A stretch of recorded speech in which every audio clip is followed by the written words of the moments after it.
नमस्कार दोस्तों, basic accounting terms की अगली क्लास में एक बार फिर से स्वागत है। दोस्तों आज हम समझने वाले हैं करंट एसेट्स के टाइप, क्योंकि पिछली क्लास में हम समझे थे एसेट्स, फिर उसको दो पार्ट में डिवाइड किया गया, करंट एसेट्स और दूसरा नॉन करंट एसेट्स। आज करंट एसेट्स के टाइप समझेंगे, तो आइए देखते हैं। दोस्तों अगर आपको पिछली क्लास में याद हो तो मैंने आपको बताया था एसेट्स के बारे में, और एसेट्स को बताया था कि ऐसी कोई भी वैल्यू जो हमें फ्यूचर में फ़ायदा दे, बेनिफिट दे, वो क्या होती है, हमारे लिए एसेट्स होती है। और एसेट्स को इसके एग्जांपल मैंने बहुत सारे आपको दिए थे, जैसे स्टॉक है, कैश है, बैंक है, डेटर्स है, चेक है, बिल्स रिसीवेबल है, बिल्डिंग है, मशीन है, फर्नीचर है, गुडविल है, ट्रेडमार्क है। ये सब क्या होती है, हमारे लिए एसेट्स होती हैं, क्योंकि ये सब हमें फ्यूचर में क्या देती हैं, फ़ायदा देती हैं। इसको फिर बाद में मैंने दो पार्ट में डिवाइड किया था। एक को कहा था करेंट एसेट्स और दूसरे को कहा था नॉन करेंट एसेट्स। इसको कहा था नॉन करेंट एसेट्स। फिर मैंने करेंट एसेट्स को समझाते हुए कहा था कि आप जैसे टाइमलाइन समझने की बात बोली थी, कि मैंने आपको बताया था कि ये अभी कौन सा चल रहा है, 1 अप्रैल 25 से चल रहा है, और ये ख़त्म कब होगा, 31 मार्च 2026 पे ख़त्म होगा। अगला शुरू होगा 1 अप्रैल 2026 से और ख़त्म कब होगा, 31 मार्च 2027 पे। तो मैंने आपको बताया था कि आप अपने आप को कहाँ मान लेना है, 31 मार्च और 1 अप्रैल के बीच मान लीजिए। आप अपने आप को कहाँ रख लेंगे, 1 अप्रैल 2026 को रख लेंगे, क्योंकि ये वो ईयर है जो ख़त्म हो चुका है। कहने का मतलब ठीक है कि ये जो कौन सा ईयर है, करंट ईयर, जिसके हम अकाउंटिंग कर रहे थे, अकाउंटिंग कर चुके हैं, करंट ईयर समाप्त हो चुका है। ठीक है, हम इसकी अकाउंटिंग कर चुके हैं और आज ही के मतलब 31 मार्च 2026 को ही हम ये देख पा रहे हैं कि हमारे पास जितनी एसेट्स हैं, वो एसेट्स ये आने वाले 12 महीने में अगर उसको हम कैश में कन्वर्ट कर ले रहे हैं या उसको पूरी तरह से कंज्यूम्ड कर डालेंगे, तो उसको हम बोलते हैं करंट एसेट्स। और ऐसा लगता है इस डेट से कि आने वाले इस 12 महीने में वो एसेट्स ख़त्म नहीं हो पाएगी, उसको यूज़ नहीं कर पाएंगे, उसका बेनिफिट मतलब उसका फ़ायदा हम यहाँ तो लेंगे, इसके साथ इधर आगे भी उसको लेते रहेंगे और फ्यूचर में लेते रहेंगे। तो वो क्या होती है, हमारे पास नॉन करंट एसेट्स होती है। ठीक है, तो मेरा कहने का मतलब दोस्तों ये है कि इस वाले ईयर को आपको मान लेना है कि हम इस साल की अकाउंटिंग कर रहे हैं। आपने जितना एक्सपेंडिचर किया, जितना आपके पास एक्सपेंस हुआ, आपने एक्सपेंस हुआ, इनकम हुआ, रिवेन्यू हुआ, जितना भी आपने सारा रिकॉर्ड आपने यहाँ पे कर लिया है। ठीक है, अब इस साल की अकाउंटिंग आप कंप्लीट कर रहे हैं। अब आपके पास बहुत सारी एसेट्स बची हैं। अब आपको क्लासीफाई करना है कि कौन सी करंट है, कौन सी नॉन करंट है। तो आपको क्लासीफाई इस तरह से करना है, मन में ये सोचना है कि ऐसी एसेट्स जिसको हम इसी आने वाले 12 महीने में मतलब 31 मार्च 2027 तक या उससे पहले हम कैश में कन्वर्ट कर लेंगे या उसको पूरी तरह से हम यूज कर डालेंगे, यूटिलाइज कर डालेंगे, तो क्या होती है, करंट एसेट्स होती है। और बाकी को वहाँ डाल देना है नॉन करंट एसेट्स में। ठीक है, क्योंकि ये लंबे समय तक चलता है। ठीक है, तो सिंपल सा कहने का मतलब है 12 महीने से कम कोई एसेट्स चलेगी तो करंट एसेट्स है, और 12 महीने के बाद भी कोई एसेट्स चलेगी तो उसे क्या कहेंगे, नॉन करंट एसेट्स कहेंगे। लेकिन ध्यान दीजिएगा कि 12 महीने कहाँ से काउंट होगा, यहाँ से काउंट होगा आपका। ठीक है, तो आइए देखते हैं इसके एग्जाम्पल। हमने आपको बहुत सारे कल बताए थे करंट एसेट्स के। एक एग्जाम्पल जैसे बताया था आपका इसका स्टॉक। स्टॉक क्या होता है आपका, करंट एसेट्स में काउंट किया जाएगा। कैश भी करंट एसेट्स होता है। बैंक में जो पैसा जमा है वो भी करंट एसेट्स होता है। अगर आपके पास कोई चेक पड़ी है वो भी क्या है, आपका करंट एसेट्स ही होता है। आपके पास जिनको उधार पे आपने सामान बेचा था वो भी क्या, डेटर्स जो होते हैं वो भी क्या होते हैं, करंट एसेट्स ही होते हैं। आपने जिनको उधार पे सामान बेचा था लेकिन उनसे आपने क्या करा लिया था, एग्रीमेंट करा लिया था, मतलब बिल्स रिसीवेबल, ये भी क्या होते हैं, आपके करंट एसेट्स ही होते हैं। आपने कोई करंट इन्वेस्टमेंट कर दिया। करंट इन्वेस्टमेंट मतलब क्या होता है, जिसका पीरियड 12 महीने का है या 12 महीने से कम के लिए है। ठीक है, किसी को आपने short term loan and advances, आपने किसी को लोन दे दिया या एडवांस दे दिया 12 महीने के लिए, 12 महीने से कम के लिए, तो कहाँ काउंट होगा, आपका करंट एसेट्स में ही काउंट होगा। ठीक है, और आपने जैसे कोई प्रीपेड एक्सपेंसेस कर दिया। ठीक है, प्रीपेड आपने कोई एक्सपेंसेस कर दिया तो ये क्या होता है आपका, ये भी कहाँ जाएगा, करंट एसेट्स में जाएगा। ठीक है, और आपने नाम सुना होगा कभी आईटीसी का, अगर नहीं सुना तो जब जीएसटी पढ़ाएंगे तो आपको वहाँ क्लियर हो जाएगा। तो अभी फिलहाल के मान चलिए कि जब हम सामान परचेज़ करते हैं तो जितना हम टैक्स परचेज़ करते समय देते हैं वो बाद में हमको उसका क्रेडिट मिल जाता है। तो अभी तब जब तक क्रेडिट नहीं मिलता तब तक उसको हम क्या मानते हैं, एसेट्स मानते हैं। तो अभी कहाँ आएगा आपका, करंट एसेट्स के अंदर ही आएगा। तो आइए इसके पार्ट को समझते हैं, कौन से किस पार्ट को कैसे समझते हैं। इसके 6 पार्ट में डिवाइड किया गया है। तो आइए देखते हैं इसको। किसकी बात हो रही है, करंट एसेट्स की। करंट एसेट्स को मैंने 6 पार्ट में डिवाइड किया है। तो आइए एक एक पार्ट इसका समझते हैं। सबसे पहले इसको मैंने डिवाइड किया है करंट इन्वेस्टमेंट में। किसका पार्ट, मतलब करंट एसेट्स का पहला पार्ट क्या है, करंट इन्वेस्टमेंट। करंट इन्वेस्टमेंट का मतलब क्या है, ऐसा आपने जो ऐसे जगह आपने इन्वेस्ट किया है, मतलब वो पीरियड समय जो है वो 12 महीने का है या 12 महीने से कम का है। जैसे मैंने आपको बताया ना कि डेट आपको कहाँ से लेनी है, स्टार्टिंग के फाइनेंशियल ईयर के स्टार्टिंग से आपको लेना है। वहाँ से आपको देखना है कि आपने जो पैसा इन्वेस्ट किया है, जो अमाउंट आपने इन्वेस्ट किया है उसका पीरियड क्या है, टाइम क्या है, उसकी अवधि क्या है। अगर वो 12 महीने का है या 12 महीने से कम का है तो कहाँ जाएगा, आपका करंट इन्वेस्टमेंट के अंदर आएगा उसको। ठीक है, जैसे इसका एग्जांपल लेते हैं, आपने कोई शेयर परचेज कर लिया, कहीं म्यूचुअल फंड में पैसा लगा दिया, आपने कोई बॉन्ड परचेज कर लिया, तो सब कहाँ जाएगा, करंट इन्वेस्टमेंट पे। लेकिन हाँ ध्यान दीजिएगा कि उसका जो टाइमिंग होनी चाहिए, अवधि होनी चाहिए, ड्यूरेशन जो होनी चाहिए वो 12 महीने का होना चाहिए, 12 महीने से कम का। और वो डेट कहाँ से होनी चाहिए, date of starting date of financial year से। ठीक है, तो जैसे इसका एग्जांपल लेते हैं, bought share for the period of 6 month. मान लो आपने 6 महीने के लिए कोई शेयर परचेज कर लिया, कोई बॉन्ड परचेज कर लिया, या म्यूचुअल फंड में आपने पैसा इन्वेस्ट कर दिया, तो वो कहाँ जाएगा, आपका करंट इन्वेस्टमेंट के अंदर आएगा। इसके बाद आता है आपका इन्वेंट्रीज। क्या आता है आपका, इन्वेंट्रीज।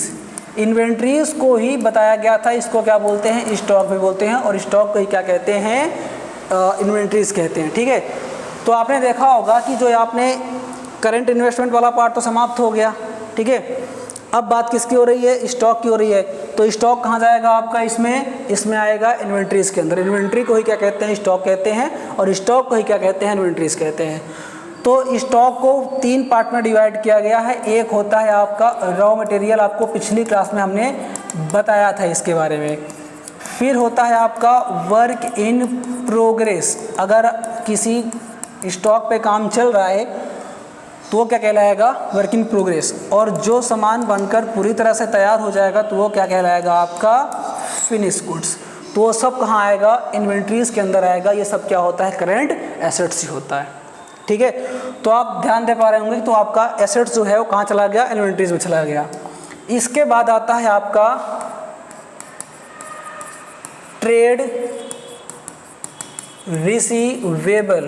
ट्रेड रिसीवेबल में आपको पिछली क्लास में जब आपको बताया था कि जब किसी व्यक्ति को उधार पर सामान बेचते हैं तो उनको क्या बोलते हैं, debtors.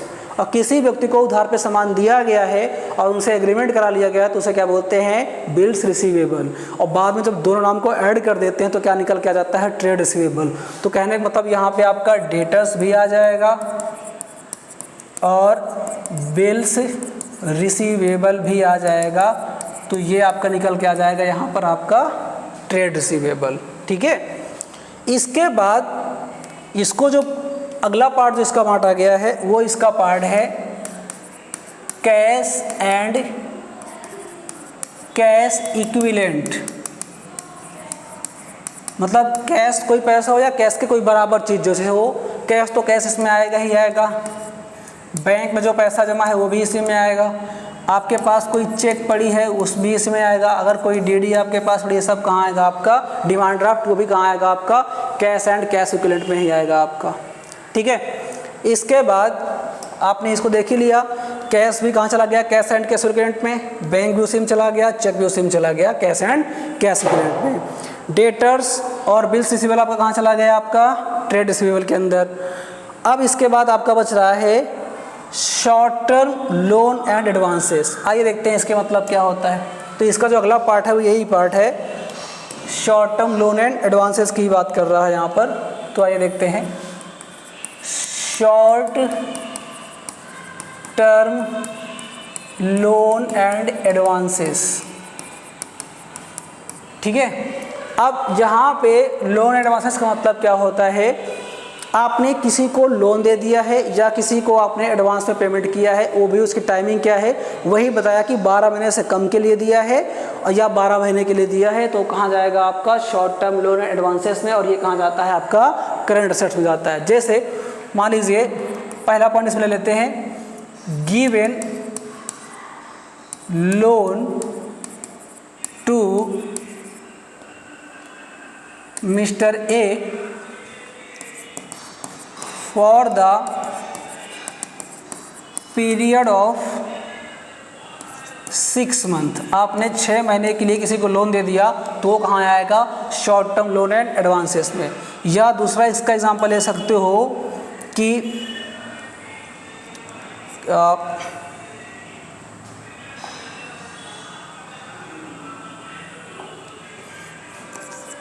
Advance payment paid to supplier, मतलब आप जिन सप्लायर से सामान परचेज करते हो उनको आपने एडवांस में पेमेंट कर दिया है कुछ दिन के लिए, वो भी समय 12 महीने का है या 12 महीने से कम का है, तो वो भी कहाँ आएगा आपका short term loan and advances में आएगा। ठीक है, और जो एसेट्स आपकी कहीं नहीं आ सकती है उसको कहाँ डाल देना है आपको, इसका एक पार्ट और बन जाएगा लास्ट वाला, उसको कहाँ डाल देना है आपको, अदर करेंट एसेट्स, उसको कहाँ डाल देना है, अदर करेंट एसेट्स में। जैसे प्रीपेड एक्सपेंसेस, क्या हो जाएगा, प्रीपेड एक्सपेंसेस। आपने कोई किसी को प्रीपेड, मतलब जैसे इसका मतलब क्या होता है, जैसे मान लीजिए अभी ये कौन सा महीना चल रहा है, अभी ये महीना चल रहा है सितंबर का। ठीक है, सितंबर महीने में मान लीजिए आपके यहाँ एक मिस्टर ए एम्प्लॉई था, उसकी सैलरी 10,000 रुपये पर मंथ के हिसाब से आपने उसको रखा था। सितंबर महीना मान लो ये ख़त्म हो गया, पूरे महीना यहाँ काम कर लिया, तो हमने क्या किया, उसको 10,000 रुपया पेमेंट अभी उठा करके कर दिया, तो हमारा क्या हो गया, खर्चा हो गया, एक्सपेंस हो गया, सैलरी हमने उसको पे कर दिया क्योंकि हमारे यहाँ उसने काम कर दिया। लेकिन उस एम्प्लॉई ए ने कहा सर एक काम कीजिए, मेरे घर में बहुत सारी दिक्कत है, मुझे सर जो अक्टूबर वाली आप सैलरी देंगे सर मुझे अभी इसी तुरंत पे कर दीजिए, अक्टूबर वाली सैलरी भी आप मुझे अभी दे दीजिए, जब मैं अक्टूबर में काम कर लूँगा तो आप इससे उसको एडजस्ट कर लीजिएगा, उस टाइम पे मुझे मत पे कीजिएगा। तो ध्यान दीजिएगा कि उस व्यक्ति को हमने 20,000 पेमेंट किया, 10,000 सितंबर महीने की सैलरी है और 10,000 अक्टूबर महीने की सैलरी है, 10,000 रुपये हमने इसको यहाँ का भी पेमेंट कर दिया। ठीक है, लेकिन अगर हम बात करें तो खर्चा हमारा सिर्फ कितना हुआ है, खर्चा हमारा सिर्फ 10,000 हुआ है, क्योंकि हमने 20,000 में सिर्फ 10,000 का बेनिफिट लिया है, 10,000 का बेनिफिट नहीं लिया है। ठीक है, पेमेंट कर देना या पेमेंट ना करना या पेमेंट को एडवांस में कर देना, इस बात से कोई मतलब नहीं होता है। अगर आपने बेनिफिट लिया तो खर्चा रिकॉर्ड होगा, अगर बेनिफिट नहीं लिया तो खर्चा रिकॉर्ड आपका नहीं होगा। तो हमने मतलब बेनिफिट कितने का लिया, सिर्फ सितंबर महीने का लिया है, अक्टूबर महीने का नहीं लिया है, तो अक्टूबर महीने का जो जाएगा वो कहाँ चला जाएगा, एसेट्स में, क्योंकि वो प्री पेड है। मतलब प्री का मतलब क्या होता है पहले, पेड का मतलब क्या होता है पे, मतलब कर दिया उसको, हमने पहले ही उसको पेमेंट कर दिया उस खर्चे का, उस सैलरी को, तो उसे क्या मानते हैं, एसेट्स मानते हैं। ठीक है, क्योंकि अभी वो काम नहीं किया, उसका फ़ायदा हमको नहीं मिला है। और एसेट्स की परिभाषा ही क्या होती है, बताया ना आपको कि ऐसी वैल्यू जो फ्यूचर में फ़ायदा दे वो क्या होती है, एसेट्स होती है। तो जब वो अक्टूबर महीने में काम करेगा तब हम वो हमारा एक्सपेंस हो जाएगा, तब उसको वहाँ पे एडजस्ट कर लेंगे। लेकिन जब तक वो अक्टूबर महीने में काम नहीं करेगा तब तक हमारे लिए क्या रहेगी, वो एसेट्स रहेगी। तो प्रीपेड एक्सपेंसेस तो आपका किस में आ जाएगा, अदर करंट एसेट्स में आ जाएगा। जैसे यहाँ पे प्रीपेड सैलरी हो जाएगा, प्रीपेड रेंट हो जाएगा, prepaid printing charge, prepaid freight, ये सब कहाँ चला जाएगा आपका, अदर करंट एसेट्स में। ठीक है, तो कोई भी आपने एक्सपेंस पहले पे कर दिया है तो कहाँ जाएगा, अदर करंट एसेट हो जाएगा। और जैसे आपको एग्जांपल बताया था, दूसरा ये पहला हो गया, दूसरा जैसे इसमें मान लो आप आईटीसी का मतलब क्या होता है, इनपुट टैक्स क्रेडिट। इसका मतलब मैंने आपको बताया कि जब आप सामान परचेज करते हो, परचेज करते समय अगर आपने कोई जीएसटी का पेमेंट किया है, टैक्स का पेमेंट किया है, तो जब आप उसको मतलब बेचोगे तो क्या होता है, आपका उसका आईटीसी का मतलब वो जितना आपने टैक्स पे किया होता है वो आपको वापस मिल जाता है, क्रेडिट मिल जाता है उसका। तो जब तक क्रेडिट नहीं मिलता तब तक वो हमारे लिए क्या रहेगी, एसेट्स रहेगी। ठीक है, तो ये था आपका पूरा करंट एसेट्स का सिनेरियो, करंट एसेट्स का पार्ट। एक बार मैं फिर से आपको रिवाइज कर दूं, इसको मैं थोड़ा सा छोटा कर सकता हूं आपके लिए। यहाँ पे देखते हैं, पहले मैंने बताया कि एसेट्स क्या होता है। सबसे पहले मैंने आपको बताया था कि एसेट्स क्या होता है, जो वैल्यू फ्यूचर में बेनिफिट दे वो क्या है हमारे लिए, एसेट्स है। ठीक है, फिर इसको दो पार्ट में डिवाइड किया गया, एक पार्ट है करंट एसेट्स, दूसरा क्या है, non current assets. Current assets को बताया कि आने वाले 12 मंथ में जिसको हम कैश में कन्वर्ट कर लेंगे या फिर उसको यूज कर डालेंगे तो करंट एसेट्स है, और जिसको 12 महीने के बाद भी यूज करेंगे जो लंबे समय तक चलती है वो क्या होती है, नॉन करंट एसेट्स होती है। करंट एसेट्स के मैंने आपको एग्जांपल बहुत सारे बताए, जैसे stock, cash, bank, cheque, debtors, bills receivable, current investment, short term loan and advances, prepaid expenses, ITC, ये सब क्या होता है, आपकी करंट एसेट्स होती है। फिर मैंने इन्हीं को कैटेगराइज किया बाद में। पहली कैटेगरी मैंने आपको बताया करंट इन्वेस्टमेंट। क्या होता है आपको, करंट इन्वेस्टमेंट। इसका मतलब क्या है, आपने कहीं भी पैसा लगा के रखा है जिसका पीरियड है 12 महीने या 12 महीने से कम का। लेकिन हाँ ध्यान दीजिएगा, 12 महीने कहाँ से काउंट करना है, डेट ऑफ फाइनेंशियल ईयर से, मतलब जो स्टार्टिंग की डेट है वहाँ से काउंट करना है आपको।